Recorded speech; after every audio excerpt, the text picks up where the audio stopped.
Hello students, good morning everyone. How are you? I am absolutely fine here and hope to same at your home, my dear student. It's chemistry for 11th class. And today we will start the new chapter 3. The name of the chapter classification of elements and periodicity in properties. You can see classification of elements की classification है, periodicity in properties यानी properties में periodicity मतलब समानता. तो students हम देखना चाहेंगे कि सिमिलर एलिमेंट्स किस जगह पर रखे जाएंगे और डिसिमिलर एलिमेंट्स किस तरह से. तो ये है पूरा चैप्टर है, या मतलब जो main thing is that of the chapter is classification of the elements. Means elements का क्लासिफिकेशन इधर होना है. तो सबसे पहली जो सेक्शन है वो पीरियोडिक टेबल है. तो पीरियोडिक टेबल हमारी सबसे पहला सेक्शन फर्स्ट है. मैं इस चैप्टर को आपको बता देना चाहता हूँ. Section first is periodic table. Okay, तो पीरियोडिक टेबल के बिहार पर अब हम यहाँ पर बात करेंगे. पीरियोडिक टेबल से ही रिलेटेड सारी बातें हम यहाँ पर करेंगे. तो सबसे पहले हमारा जो सबसे पहला टॉपिक है वो पीरियोडिक टेबल ही क्या है. What is a periodic table. तो हमें पीरियोडिक टेबल के बारे में डेफिनेशन हमें यहाँ सबसे पहले बतानी है कि पीरियोडिक टेबल को हम किस तरह से डिफाइन कर सकते हैं. सो पीरियोडिक टेबल में भी defined as periodic table may be defined as when the elements are classified in accordance with their properties in such a way. Try to understand what I want to say. मैं ये बताना चाहूँगा कि periodic table may be defined as when the elements are classified in accordance with their properties in such a way that the similar elements occupies the similar vertical group. Similar elements occupies the similar vertical group while the dissimilar occupies the other position. That is called periodic table. Okay. So students, I would like to tell you one thing again. I am repeating again my definition. What is the periodic table? The periodic table may be defined as when the elements are classified in accordance with their properties in such a way then the similar elements occupies the similar vertical groups while the dissimilar occupies the other position. That is called periodic table. Periodic table को define किया जा सकता है कि similar elements इस तरह से बनाए गए. सिमिलर एलिमेंट्स जो सिमिलर वर्टिकल कॉलम में रहें, ग्रुप में रहें, जबकि डिसिमिलर अलग हो जाएं. ओके, ये है आपकी पीरियोडिक टेबल.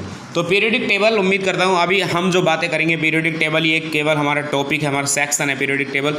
इसके आगे आने वाली बातें तो हम आगे करेंगे, लेकिन कुछ हिस्ट्रिकल डेवलपमेंट यहाँ पर हुए. हिस्ट्रिकल डेवलपमेंट देखने के लिए यहाँ पर हमें मिले, और वो किस तरह के डेवलपमेंट थे वो मैं आपको बता देना चाहता हूँ. कैसे वो हिस्ट्रिकल मतलब सबसे पहला तो आपका आया डोबेराइनर ट्राइड्स. सबसे पहले डोबेराइनर ट्राइड्स. और डोबेराइनर ट्राइड्स कैसे आया, किसने दिया. तो सबसे पहले मैं आपको बता देना चाहता हूँ ये जर्मन साइंटिस्ट आपके हुए हैं, जर्मन, जिनका नाम है पूरा वुल्फगांग डोबेराइनर. और ये कब आया था? इन 1817. ये लीजिए 1817. The German scientist Wolfgang Dobereiner arrange the known elements in the increasing order of their atomic weight. उस वक्त तक स्टूडेंट्स एटॉमिक वेट जो है वो एलिमेंट्स की फंडामेंटल प्रॉपर्टी थी. उन्होंने एटॉमिक वेट के इंक्रीजिंग ऑर्डर में एलिमेंट्स को रखा, और ख़ास तौर से केवल 3 एलिमेंट को रखा. ओके, और 3 एलिमेंट को रखा, और उन्होंने उन तीनों के बीच की जो प्रॉपर्टी है उसको बताने के लिए अपना ये ला दिया. और इन्होंने बताया in 1817 the German scientist Wolfgang Dobereiner gives the law to determine the properties between 3 elements. और बताया क्या बताया? When 3 elements are arranged in the increasing order of their atomic weight. जब 3 एलिमेंट्स को उनके एटॉमिक वेट के इंक्रीजिंग ऑर्डर में रखा जाता है। When 3 elements are arranged in the increasing order of their atomic weight, then the atomic weight of second element, the atomic weight of the second element is equal, वो बराबर होता है, is equal to the arithmetic mean of first and third. ये law था आपका और ये खत्म हो गया। मैं आपको बता देना चाहेंगे 1870 the German scientist Wolfgang Dobereiner gives a law to determine the relationship between 3 elements. Okay, this law is known as Dobereiner triads क्यों? क्योंकि 3 एलिमेंट्स पर ट्राई किया गया था। According to this law, comma inverted comma start से आप करेंगे when 3 elements are arrange in the increasing order of their atomic weight, then the atomic weight of the second element is equal to the arithmetic mean of atomic weight of first and third. Okay, example के तौर पर मैं आपको दिखा देना चाहता हूँ। Example के तौर पर लिथियम, सोडियम और पोटेशियम। तो लिथियम की अगर बात की जाती है तो लिथियम का एटॉमिक वेट 7 और सोडियम का 23 और पोटेशियम का 39। जब इनका अर्थमेटिक मीन यहाँ पर कैलकुलेट करके देखा गया, सेकेंड एलिमेंट का जब एटॉमिक वेट कैलकुलेट करके देखा तो यहाँ पर हमने ऐड किया लिथियम का और पोटेशियम का और डिवाइडेड बाय 2, क्योंकि एवरेज कैलकुलेट करना है। तो यहाँ हमने देखा, आपने पाया कि लिथियम का 7 प्लस पोटेशियम का 39 divided by 2, we got 46/2 and then 23। Then you can see this is similar to the sodium. ये एक एग्जाम्पल हो गया। इसके साथ साथ और भी बहुत सारे एग्जाम्पल्स आपके हैं।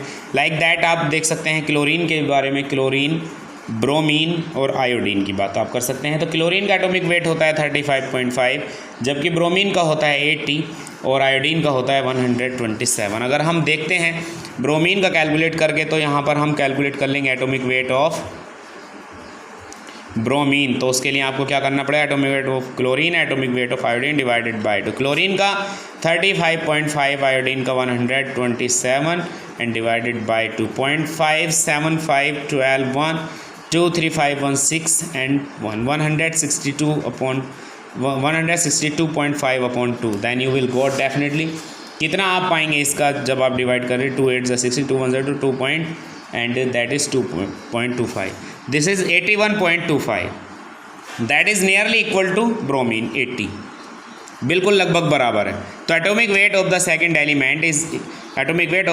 Element is always equal to the arithmetic mean of first and third element. Okay, this was the Dobereiner triads. उम्मीद करता हूँ आपके ये समझ में आया होगा। नेक्स्ट हम आपको लेकर के चलते हैं हिस्ट्रिकल, जो नेक्स्ट डेवलपमेंट नंबर 2 यहाँ पर आपको दिखाना चाहता हूँ, न्यूलैंड्स ऑक्टेवेज। न्यूलैंड्स ऑक्टेवेज ये कब आया और ये किसने दिया? ये इंग्लिश साइंटिस्ट थे, English scientist. Okay, English scientist. कब ये लाया था आपका? 1865 को आया। इंग्लिश साइंटिस्ट थे John Alexander Newland. The complete name was John Alexander Newland.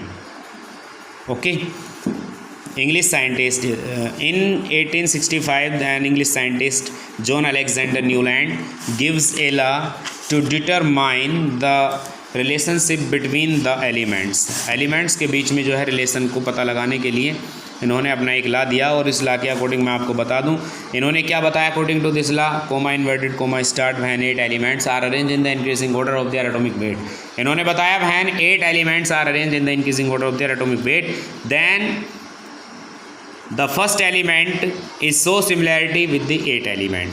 Okay, like musical word सा रे गा मा पा धा नी सा। स्टार्टिंग भी सा से है और लास्ट भी सा से है, सा रे गा मा पा धा नी सा। 8 है। हर बार आप ये जो वर्ड है आप देखेंगे सा रे गा मा पा धा नी सा, तो जो आपका फर्स्ट जो है वो 8th से सिमिलरिटी शो करेगा और सेकंड है वो 9 से। ऐसा करके आप चलते चलेंगे। कैसे? सा रे गा मा पा धा नी सा। आप देखेंगे यहाँ से सा पहला है और ये 8th है। तो इसी तरह से इन्होंने एलिमेंट को यहाँ पर अरेंज किया, जैसे lithium, beryllium, boron, carbon, nitrogen, oxygen, और फ्लोरीन और उसके एकदम बाद सोडियम। तो ये जो लिथियम है this will be represents property with sodium. आगे इन्होंने और भी रखे, सोडियम के बाद यहाँ ये फिर दोबारा से नेक्स्ट पर आ गए, नेक्स्ट के सोडियम आ गया आपका, सोडियम के बाद में इन्होंने फिर से और आगे थोड़ा सा बढ़ाना स्टार्ट किया, like magnesium, aluminium, silicon, phosphorus, sulphur, chlorine और क्लोरीन के जस्ट बाद फिर से पोटेशियम। तो आप चेक करेंगे कि sodium will represent property with potassium, क्योंकि ये फर्स्ट है, second, third, fourth, fifth, six, seventh और एट्थ। तो पहला वाला हमेशा आठवें वाले से सिमिलरिटी शो करता है। ये बताया न्यूलैंड ने, ठीक है। तो मैं आपको बता दूं ये इनकी अगर बात करें, ये न्यूलैंड ऑक्टेवेज, लॉ ऑफ ऑक्टेवेज, और दूसरा आपका भी है डोबराइट राइट्स। तो इन दोनों लॉ की मैं आपको एक बात बता दूं कि ये केवल लाइट एलिमेंट्स के लिए ही एप्लीकेबल थे। लाइट एलिमेंट्स ये इनकी लिमिट थी, लाइट एलिमेंट्स। और न्यूलैंड जो आपका डोबराइट राइट्स था वो तो बहुत ही कम एलिमेंट के लिए एप्लीकेबल था, बहुत ही कम एलिमेंट के लिए। तो जो लाइट एलिमेंट है हमारे, जो हल्के एलिमेंट हैं स्टार्टिंग के, तो उनके लिए ये केवल एप्लीकेबल है। ये आपका हो गए, दो हो गए लो आपके। ये हमने चैप्टर को कर दिया है माय डियर स्टूडेंट स्टार्ट। इसके बाद अब आपके जो है बिल्कुल भी अब पीछे मुड़ करके देखना नहीं है। अब आपको सिर्फ और सिर्फ रेगुलर क्लासेज आपकी रहेंगी। अच्छे से पढ़िए, मेहनत से पढ़िए। कोई भी डाउट हो, डाउट सेशन में अपनी परेशानी को पूछिए। Okay students, thank you and have a nice day. Good morning students.